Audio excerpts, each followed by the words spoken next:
I was going to die. I was battling cancer, alone, with only one person by my side, my husband. I believed that was all that mattered. But what I didn't know, what no one could have prepared me for, was the secret he was hiding. A secret so devastating, it threatened everything I held dear.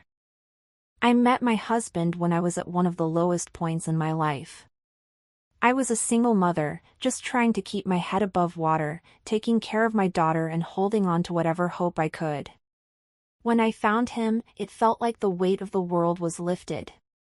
He was everything I needed, supportive, understanding, and patient. He stepped into my life without hesitation, and for the first time in a long time, I felt like maybe everything was going to be okay. We built a life together, a life full of laughter, love, and dreams of a future. It was just the three of us, and I couldn't have imagined anything more perfect. My daughter, though hesitant at first, started to warm up to him. She had her own scars, but with him, it felt like we were finally becoming a family. I had never been so sure of anything. But I never could have known just how quickly that hope would be shattered, and how the man I trusted the most would be the one to tear everything apart. A few months later, my world was turned upside down. It started as a routine checkup. I didn't think anything of it. But then the words hit me like a freight train, "You have cancer." It felt like the earth beneath me disappeared. I was suddenly drowning in fear and confusion. My whole life had been turned on its head. I wasn't just a mother or a wife anymore. I was a woman fighting for her life, facing something I wasn't ready for. And as the shock set in, all I could think about was my daughter, my husband, how I needed them more than ever. I tried to stay strong, tried to hold it all together. My daughter had already been through so much, and my husband. I thought he was the one person who would be there for me through it all. I thought he would hold me up, be my strength when I didn't have any left. As I started treatment, I leaned on them. I had no choice. The pain, the exhaustion, it was more than I could bear alone. But what I didn't know, what I couldn't see, was that while I was battling for my life, a much darker battle was taking place just inches away from me. And it was a fight I never could have imagined. It was happening right under my nose, and I didn't even know it. I couldn't have been more vulnerable, and they knew it. That's when the truth started to unfold, and the very people I thought I could trust the most were the ones who would betray me in the worst possible way. For months, I kept telling myself I had to stay strong. It wasn't just about me anymore, it was about my daughter, about my family. I needed to fight, to survive, and I did my best to hold on to that hope. But, as the days passed, something started to feel wrong. I couldn't quite place it at first, but there were little things that kept nagging at me. My husband, the man I thought would never leave my side, began to act differently.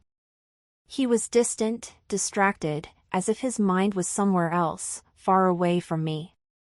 It was subtle at first, little things like him avoiding eye contact, spending more time away from home, or just being too tired to listen. His touch was less tender, and his words had less warmth. I told myself I was just imagining it. I was sick, after all. My focus was on fighting the cancer, on making it through the treatments. I couldn't afford to let my mind wander. But it didn't stop there. My daughter, once so caring and attentive, started pulling away too. She wasn't the same girl I had raised. There were times when she seemed cold, distant, like I wasn't even there. The warmth in her voice, the way she used to run to me for comfort, began to fade. At first, I tried to ignore it. I thought it was just the strain of everything, my illness, the stress of the situation. But deep down, I couldn't shake the feeling that something was off. Still, I was too exhausted to confront it. Too weak, too overwhelmed with my own battle to question the things that didn't add up. Then, one night, everything changed. It was a night like any other, or so I thought. I had finished my treatment early and, for the first time in weeks, I felt a strange urge to go home early. I couldn't explain why, but something inside me pushed me to go back to the house. It was like an invisible force pulling me in, a feeling I couldn't ignore. As I approached the front door, I could hear faint voices inside. At first, I thought it was nothing, maybe the TV was on, or they were just talking. But the voices were low, too low for comfort. The tone of the conversation sounded off. It didn't feel right. I stood still for a moment, listening. My husband's voice was the first I recognized. But something about it was different. He sounded softer, almost too gentle. It made my skin crawl. Then I heard her voice, my daughter's voice. It was strange. She was laughing in a way I hadn't heard in months, a laugh I used to recognize, but now it felt hollow. I couldn't make out all the words, but I could hear them speaking to each other, whispering, as if they were trying not to be overheard. It was a whisper that had no place between a father and a daughter. As I stood there, trying to make sense of what was happening, I felt my heart racing. I felt a cold sweat form on my back. I couldn't explain it, but I knew something was terribly wrong. I slowly crept closer to the door of our bedroom. The voices were clearer now, but there was a certain tension, an energy in the air that made my stomach drop. And then, I heard him. My husband's voice, shaky, almost pleading, as he said, "It's just you and me now," and my daughter's soft, almost teasing reply, "I never thought it would feel like this." At that moment, everything in me froze. I had to open the door. I had to know what was going on. And when I did, I wish I had never seen what was behind it.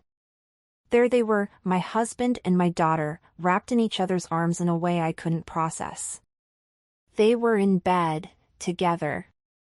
My world shattered in an instant. The room spun around me, and I was no longer in control. It wasn't a nightmare. It wasn't my illness playing tricks on me. It was real.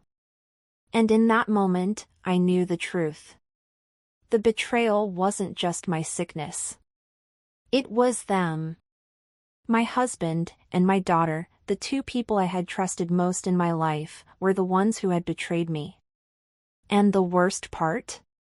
They were doing it right under my roof. The house was supposed to be a safe place, a place where I could rest, where I could feel the warmth of my family. But what I found instead was a nightmare I could never have imagined. My husband, my partner of all these years, was with my daughter. And it wasn't just any kind of affection. It wasn't a father's love for his child. It was something darker, something twisted, something I couldn't even begin to comprehend. I stood there, paralyzed, as my heart raced. I could feel the blood draining from my face, my legs trembling beneath me. The images, the sounds, it was too much. They were together in a way that a mother should never witness, in a way that should never exist. The intimacy between them was suffocating. It was a betrayal so deep, so raw, it cut through me like a knife. I couldn't breathe. I couldn't move. It was as if the entire world had just stopped. All I could hear was the pounding of my heart, thudding against my chest as if it was going to tear me apart. How could they do this to me? How could they do this to our family? I had trusted them both with everything. I had given them everything, my love, my loyalty, my trust, and in return, they had shattered it all. The pain was unbearable, and for a moment, I thought I might collapse right there. The woman who had fought so hard for life, now fighting to hold on to her sanity as everything I knew crumbled before my eyes. My head was spinning, my thoughts a blur. This couldn't be real. It couldn't be happening. But it was. The room around me felt like it was closing in. I couldn't escape it. The truth was too much to bear. The betrayal was so deep, I felt like I was suffocating in it. I wanted to scream, to shout, but I couldn't find my voice.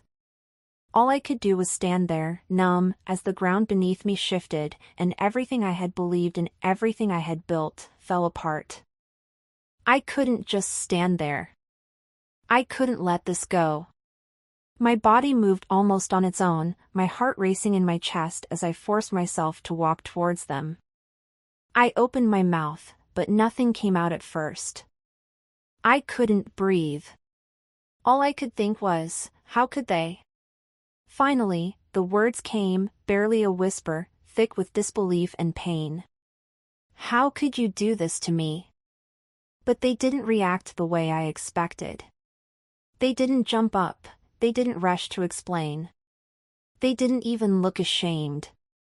My husband, the man I had given everything to, lay there beside my daughter, his body entwined with hers, as if nothing had happened. As if I hadn't just walked in on the worst betrayal of my life. There was no apology. No explanation. Just the heavy silence between us, a silence that screamed louder than any words could. I could see the guilt in their eyes, but it wasn't enough. It wasn't real remorse. My husband, still lying there beside her, barely seemed to move. His eyes avoided mine, like he couldn't bear to face me. And my daughter, she didn't even look at me. Her eyes were closed, her face flushed, as if she was in some kind of trance. It was like they were both still trapped in this moment, unable to face what they had done. I waited. I waited for them to admit the truth, to at least acknowledge the horror of what they had done. But there was nothing. No explanation. No apology. No words that could make any of it right. The silence hung in the air like a heavy fog, suffocating me. And all I could think was, how could they do this to me? To us? My heart shattered in ways I never thought possible. It felt like the floor had been ripped out from under me, and I was falling, deeper and deeper, with no way back. I couldn't stay. Not in that house. Not with the people I once trusted. It felt like everything around me was suffocating. The walls, once filled with love and laughter, now felt cold and foreign. The faces of the people I had loved most, my husband and my daughter, had become strangers to me. The betrayal was too much to bear. I had to leave. For my own peace, for my own survival. I had to put myself first, even though every part of me screamed to stay, to fight for the family I had once believed in. As much as it hurt, I knew deep down that I couldn't heal in a place where everything reminded me of the pain, where every corner whispered of the lies. My body had been fighting for life for so long, but now my heart had to fight too. I had to rebuild, to reclaim my strength, to move forward even though my heart was shattered into 1,000 pieces. And it was the hardest thing I had ever done. I loved them both, but I had to walk away. I stepped out of that house, leaving behind everything I had known. The life I had built, the love I had once cherished, it was all gone. But there was one thing I knew, I couldn't let their betrayal define me. I had to rebuild for myself, for my future. No more lies. No more pain. I had to find peace again, even if it meant walking away from everything I thought I knew. The days after I left were the hardest I've ever faced. The emptiness was overwhelming. There were moments when I felt like I couldn't breathe, moments when I doubted if I would ever find peace again. But somehow, in the midst of the pain, I began to find strength in places I didn't even know existed. I started to reclaim pieces of myself I had lost along the way, pieces I had given away to my husband, to my daughter, to a life that no longer served me. I started taking care of myself in ways I hadn't before. I learned to listen to my own heart, to trust my instincts again. Slowly, the the pieces of me that had been shattered began to fall back into place. I went for walks in the morning, just to feel the sun on my face. I took time for the things I loved, reading, painting, even just sitting in silence. It wasn't easy. And there were days when the tears wouldn't stop. But through it all, I kept reminding myself that healing doesn't happen overnight. There are still moments of weakness, moments when the pain comes rushing back, but I no longer let it control me. I no longer let anyone's actions dictate my worth. I know now that I am strong. Stronger than I ever knew. I will heal. I will rise again, stronger than ever, because I deserve peace, I deserve happiness, and I will fight for it. I've learned to love myself again, to stand tall in the face of everything that tried to break me. And now, I walk forward into my future, with hope in my heart and the strength of someone who's learned the true meaning of resilience. Have you ever experienced a betrayal so deep, it made you question everything you thought you knew? I know I'm not the only one who's felt this kind of pain. If you've ever been through something similar, I'd love to hear your story. Share your thoughts in the comments below, and let's support each other through it. You're not alone in your struggles. If you found strength in my story,